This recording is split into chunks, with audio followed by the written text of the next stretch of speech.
So you're thinking about becoming an HR consultant, but you're not sure where to start. Let's break it down. In this video, we'll explore how to set up your HR consulting business for success. I'll be honest, there's so much that goes into launching a business, and it's more than we can cover in this video. So be sure to check the video description for a link to our free checklist that will walk you through all of the most important steps. Before launching your HR consulting business, you have to ask yourself, am I really ready to take this next step?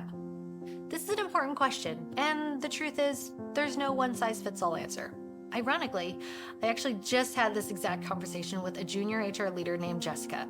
She came to me looking for advice, and I asked her 3 questions that I will pose to you right now. First, why do you want to do this? Is it for more flexibility? More variety? For Jessica, she had spent the majority of her career working in hospitality, and she was looking to broaden her experience. In my case, it was for more interesting work. I loved building HR functions from the ground up, but maintaining them long-term, not as much. I loved my job, but to keep things fresh, I started taking on small side projects while still working full-time. Eventually, I realized those projects were the highlight of my week. Okay, second question. Are you willing to make sacrifices, either in time, pay, or both? Getting started as a new HR consultant often means competing either on price, when you've never done it before, or time because you're willing to do extra work on top of what you're already doing. This ramp-up phase doesn't last forever, but it can be more draining and stressful than working in-house. Final question. Are you prepared to deal with whatever your clients throw at you? This includes having the knowledge and experience to truly add value and protect your clients. Because once you're in the consulting seats, clients will expect you to have the answers. In all honesty, these aren't questions I knew to ask myself before getting started, but if you're thinking about becoming an HR consultant, answering these questions up front can make the transition smoother. So, how do you actually get started? Step 1, define your niche and your services. You need to identify your target market. Are they small businesses? Do they focus on a specific industry? Or do you want to specialize in a narrower field of HR? If your professional experience is over-indexed in a specific industry, that could be the perfect place to start.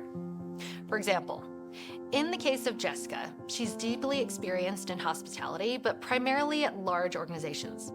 I recommended to her to get started by consulting with smaller restaurants that would benefit from her unique HR background. This starting point will provide her with opportunities to start building programs from scratch and broaden her experience.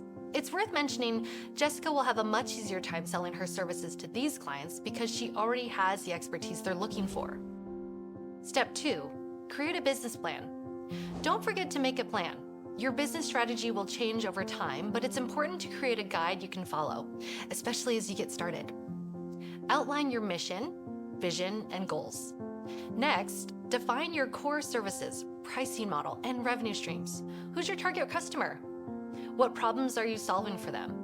From there, set realistic revenue goals, either monthly or annually, and work backward. How many clients do you need, and at what price point to hit those numbers? This helps you prioritize your time and focus your marketing efforts. And finally, use this plan to clarify your positioning. You don't need a polished sales pitch just yet, but you do need to be able to explain what you do, who you help, and how your services deliver value.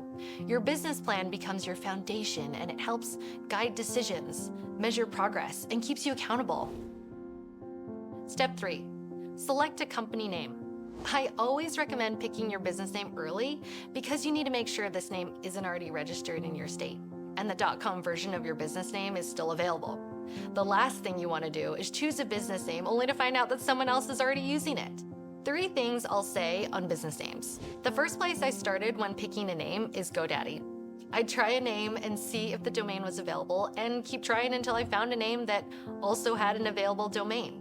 Also, the business name you choose should immediately communicate your expertise and services, so try to avoid any overly creative or vague names that don't clearly signal HR consulting. Lastly, if you plan to offer a wide range of services, don't box yourself in with a name like Payroll Experts LLC. That will feel very confining quickly.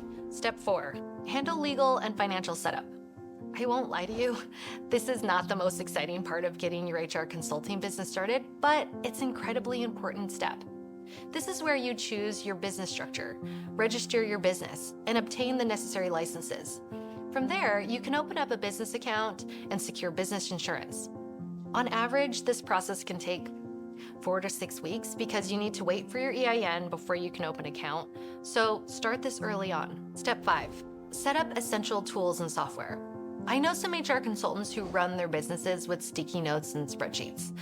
That will get messy quickly, and it's not scalable. On the flip side, there are HR consultants who juggle a handful of different technology systems. I've been guilty of this one. Using specialized tools is certainly better than doing everything manually, but it's expensive, and those systems don't typically communicate with one another. If you're just getting started, I recommend using an all-in-one HR consulting platform like Shrlock, so you can manage all of your clients, projects, and billing in one place. Shrlock is the answer to a lot of our systems issues, which is why I believe in it so much. Step 6, start building an online presence.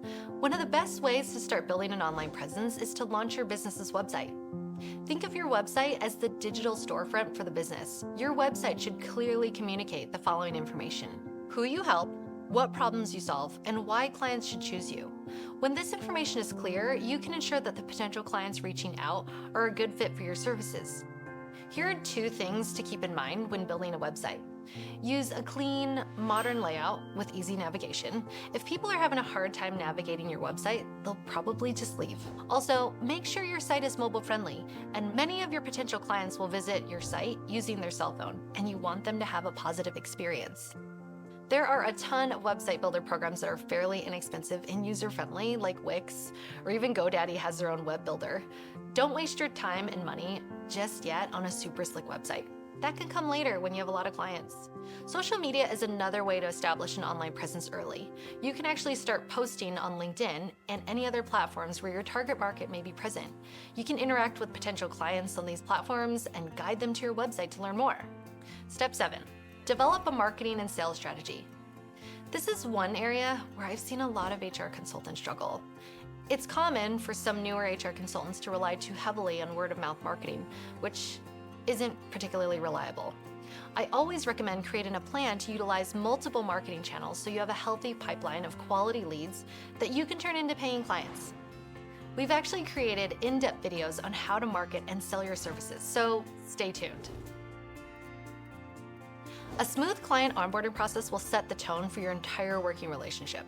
Your onboarding process should ensure clarity, build trust, and position you as a professional expert. Take the time to create professional proposals, contracts, and standardized intake forms before onboarding your first client.